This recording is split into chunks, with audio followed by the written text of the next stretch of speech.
Мұқағали Мақатаев. Үш бақытым. Ең бірінші бақытым халқым менің.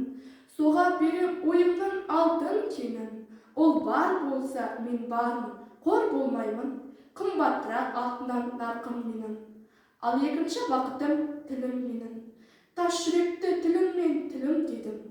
Кейде дүниеден түңілсем де, қасиетті тіліммен түңілмедім.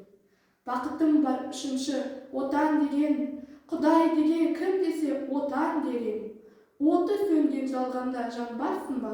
Ойланбай-ақ кел тағы от ал менен. Түтін түтет, өз өрбі көгере бер, немерелер көбейсін шөберелер. Жанында ұста, жақсылық күтпегейсің, от емес оқ сұрасан егер менен. Үш бірдей бақытым бар алақанда, мені мұндай бақытты жаратар ма? Үш күн нұрын төгеді аспанымнан, Атырау, Алтай, Арқа, Алатауға.